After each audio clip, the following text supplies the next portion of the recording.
Chapter 38. You will never, ever guess Blitzen's password. Jack hovered proudly next to his handiwork. Can you have handiwork if you don't have hands? Stitched into the bag's side were several new lines of glowing red runic script. What does it say? Alex asked. A few technical runes. Blitz's eyes crinkled with satisfaction. Magic nuts and bolts, terms and conditions, the end-user agreement. But there at the bottom it says, empty leather. A bag completed by Blitzen, son of Freya. Jack helped. I wrote that, Jack said proudly. I helped! Good job, buddy, I said. So, does it work? We're about to find out. Blitzen rubbed his hands eagerly. I'm going to speak the secret word of command. Then this bag will either shrink to an easy carrying size. Well, I'm sure it'll shrink. Rewind to the ore, Alex said. What else might happen? Blitzen shrugged. Well, there's a slight chance that the bag could expand and cover most of this continent. No, I'm sure I got it right. Jack was very careful about backstitching the runes where I told him to. I was, Jack said. Yeah. I backstitched.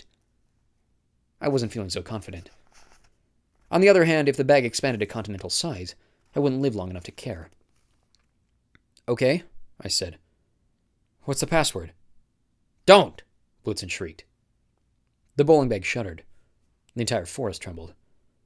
The bag collapsed so fast I got nauseated from the change in perspective. The mountain of leather was gone. Sitting at Blitzen's feet was a regular-sized bowling bag. Yes! Blitz picked it up and peeked inside. There's a bowling ball inside, but the bag feels completely empty. Jack, we did it! They gave each other a high five, or just a high one, since Jack's blade had no fingers.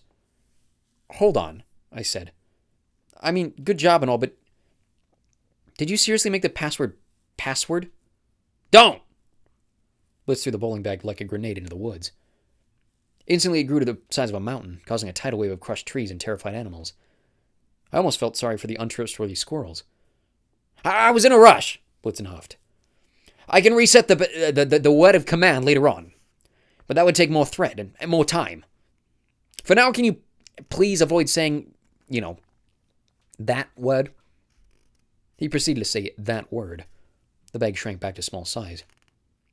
You did great, man, I said. And hey, Jack, nice stitching. Thanks, senor. I loved your sawed-off haircut, too. You don't look like that Nirvana guy anymore. More like, I don't know, someone alive. Johnny Rotten? Joan Jett? Alex cracked up. How do you even know those people? TJ told me you were at the bottom of a river for 1,000 years. I was, but I've been studying up. Alex snickered. Joan Jett. Just shut up, both of you, I grumbled. Who's ready to go bowling? No one was ready to go bowling. Blitzen crawled into a pup tent and collapsed from exhaustion. Then I made the mistake of letting Jack return to pennant form, and I collapsed from exhaustion, feeling like I'd spent all day climbing cliffs. Alex promised to keep watch. At least I think she said. She could have announced, I'll invite Loki into camp and kill you all in your sleep. Ha ha ha ha ha ha ha. And I still would have passed out. I dreamed of nothing except dolphins happily leaping through a sea of leather. I woke as the sky was turning from black to charcoal. I insisted Alex get a few hours of shut-eye. By the time all three of us had gotten up, eaten, and broken camp, the sky was a thick blanket of dirty gray. Almost 24 hours lost. Samir and Harston were still missing. I tried to imagine them safe by the fire in Utgar's Loki's home, sharing stories and eating well. Instead, I imagined a bunch of giants by the fire sharing stories about the tasty mortals they'd eaten the night before. Stop that, I told my brain. Also, the wedding's tomorrow, said my brain. Get out of my head!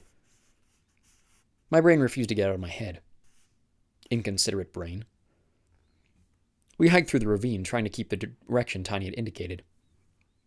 You'd think we could have just followed his footprints, but it was difficult to tell them apart from the natural valleys and canyons. After about an hour, we spotted our destination. On a massive cliff in the distance rose a boxy warehouse-type structure. The inflatable Godzilla was gone. The daily rental for something like that must have been exorbitant. But the neon sign still blazed, Utgard Lanes. The letters flashed one at a time, then all together, then with sparkles around the edges. Just so you don't miss the only neon sign on the biggest cliff in Jotunheim. We trudged up a winding trail that was perfect for colossal donkeys, but not so much for small mortals. The cold wind pushed us around. My feet ached. Thank goodness for Blitzen's magic bowling bag, because dragging the full-size version up that cliff would have been impossible. And also not fun. Once we reached the top, I realized just how big Utgard Lanes really was. The building itself could have housed most of downtown Boston. The maroon upholstered double doors were studded with brass tacks, each as big as your average 3-bedroom house. In the grimy windows glowed neon ads for Jotun juice, Big Small Ale, and Mega Mead. Tethered to the posts outside were colossal riding animals. Horses, rams, yaks, and, yes, donkeys, each roughly the size of Kilimanjaro.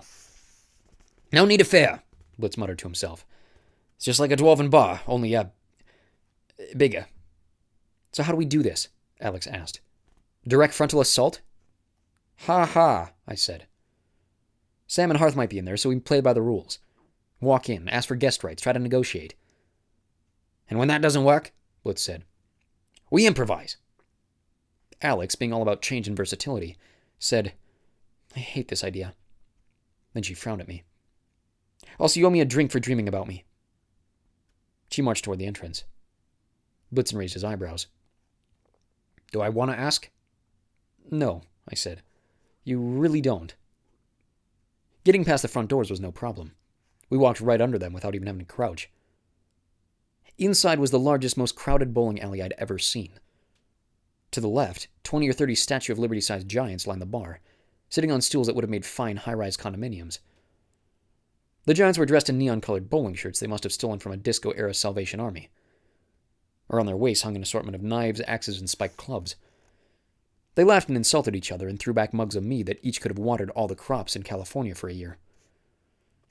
It seemed a little early in the morning for mead, but for all I knew, these guys had been partying since 1999. That was the song blasting from the overhead speakers, anyway. To our right stood an arcade where more giants played pinball, and Miss Very Large Pac-Man.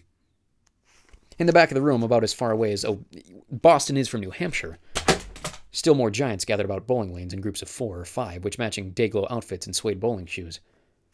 A banner across the back wall read, Utgard Bowling, Ultimate Tournament. Welcome UBUT contestants. One of the giants threw a ball. Thunder boomed as it rolled down the lane. The floor vibrated, shaking me up and down like a wind-up hoppy toy. I scanned the place for Tiny in his gray turkey bowler shirt. I couldn't spot him.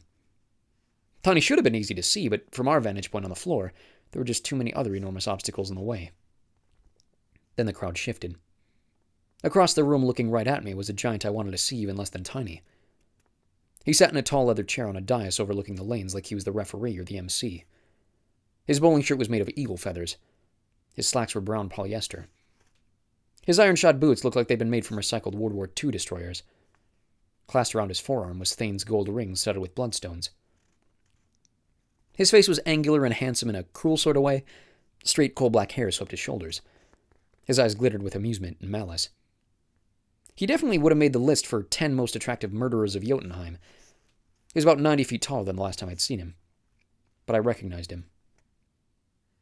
Big boy, I said. I'm not sure how he heard my pipsqueak voice through all the chaos, but he nodded in acknowledgement.